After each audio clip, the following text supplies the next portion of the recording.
আসসালামু আলাইকুম। রব্বি আউযু বিকা মিন হামাযাতিশ শায়াতিন। বিসমিল্লাহির রহমানির রহিম। আজকে সূরা ফাতিহা নিয়ে আমার একটা বুঝ অবুঝের বিষয় আপনাদের সঙ্গে শেয়ার করব। আলহামদুলিল্লাহি রব্বিল আলামিন। আজকে শুধু এই আয়াতটির নিয়ে আলোচনা করব।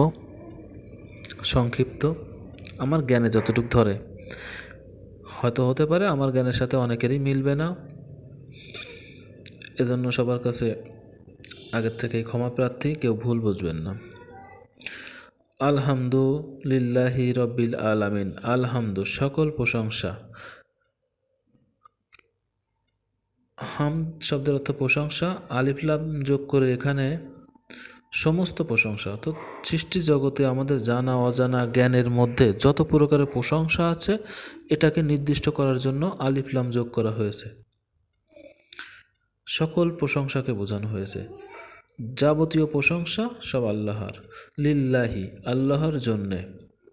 রব্বিল রব্বিল আলামিন। রব শব্দটি অর্থ তাইসিরুল কোরআনে করেছেন প্রতিপালক। আলামিন জগৎ সমূহ। এখানেও আলামিন শব্দের অর্থ জগৎ। আলাম শব্দের অর্থ জগৎ। আলামিন এনে আলিফ লাম এবং ইয়া নুন যোগ করে এটাকে সারা জগৎ সমূহ, যেমন পৃথিবী একটা জগৎ, সৌরজগৎ, গ্যালাক্সি জগৎ এবং পৃথিবীর মধ্যেও মানব জাতি একটা জগতের অন্তর্ভুক্ত, পশু জাতি, বৃক্ষ জাতি, পাখি জাতি, এরকম যাবতীয় যত জগৎ আছে সেই জগতের পালনকর্তা। পালনকর্তাটা কি? পালনকর্তা হচ্ছে যে কোনো কিছু সৃষ্টি করে বা কোনো কিছু পরিচর্যা করে, তাকে সাধারণত পালনকর্তা বলা হয়। যদিও এটা নগণ্য, একেবারে পৃথিবীতে এর উদাহরণ দেওয়া সম্ভব না। একজন কৃষক যদি বীজ বপন করে, সেই বীজে যথাযথভাবে পানি দেয়, প্রয়োজনীয় সার কীটনাশক প্রয়োগ করে এবং যাবতীয় পরিচর্যা করে, এই পরিচর্যাটাকেই পালন করা বলা হয়। তা এই রব শব্দের অর্থ পালনকর্তা, যিনি আমাদের সৃষ্টি করেছেন। অক্সিজেন, নাইট্রোজেন, পানি, বায়ু, বাতাস, আমাদের জীবন উপকরণ যাবতীয় সব কিছুই যিনি তত্ত্বাবধান করেন, তিনি। তাহলে এখানে মূল বাক্যটা আসতেছে আলহামদুলিল্লাহি রব্বিল আলামিন। যত প্রশংসা আছে সব লিল্লাহি, কার জন্য? আল্লাহর জন্য, যিনি পালনকর্তা, পালন করে। এই আল্লাহর ব্যাখ্যাটা কি? আল্লাহ সে আবার কে? এটা দেখতে আমাদের পবিত্র কোরআনের খুব ছোট্ট একটা সূরা, সেখানে আল্লাহর একটা পরিচয় বহন করে।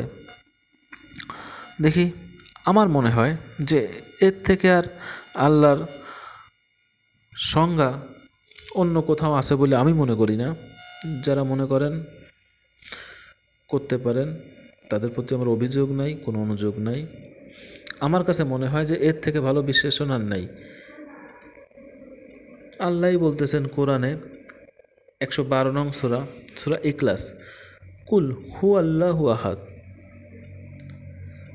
বলো, হু তিনি আল্লাহ এক, অদ্বিতীয়। আচ্ছা, আল্লাহ এক, অদ্বিতীয়, তাহলে তার তার ভরণ পোষণ, তার খাওয়া দাওয়া, এগুলো কোথায় আসে? প্রশ্ন থাকে। দেখি দ্বিতীয় আয়াতে কি বলতেছে, এই প্রশ্নের কোনো সমাধান আছে কি না। আল্লাহুস সামাদ। ও আচ্ছা, তার এগুলোর প্রয়োজন নাই, সে কোনো কিছুর মুখাপেক্ষী নন। আল্লাহ কারো মুখাপেক্ষী নন। তিনজন অনুবাদকই একই বললেন। আচ্ছা, মুখাপেক্ষী নয় নান, তাহলে তারে কে বানালো? তার জন্ম কোথায়? কি দেখি বিষয়টা কি দেখি, পরে কি বলতেছে তার সংজ্ঞায়। লাম ইয়ালিদ অলাম ইউলাদ। তিনি কাউকে জন্ম দেন না, আর তাকেও কেউ জন্ম দেয়নি। এই সত্তা যিনি এক ও অদ্বিতীয় অমুখাপেক্ষী, তার কখনো সে কাউকে জন্ম দেয়নি, তার জন্মের প্রয়োজনও নাই, সে জন্ম নেনও নি।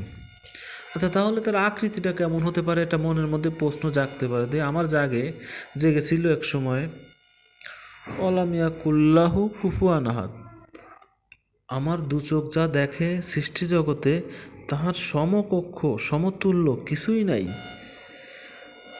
আলহামদুলিল্লাহ। তাহলে যাবতীয় প্রশংসা সব আল্লাহর জন্যে, যার বৈশিষ্ট্য হলো তিনি এক ও অদ্বিতীয়, কারো মুখাপেক্ষী নন, কখনো জন্ম নেননি, কাউকে জন্ম দেননি, তার সমতুল্য কিছুই নাই। যাবতীয় প্রশংসা সেই আল্লাহর জন্য, এবং সে আরও পালনকর্তা সৃষ্টি জগতের। সুবহান আল্লাহ। আল্লাহ আমাদেরকে তোমার পরিচয় এবং তোমার সহজপত্র দেখানোর জন্য সাহায্য করো, এবং আমার এই চেষ্টাকে তুমি অব্যাহত রাখো। আলহামদুলিল্লাহি রব্বিল আলামিন।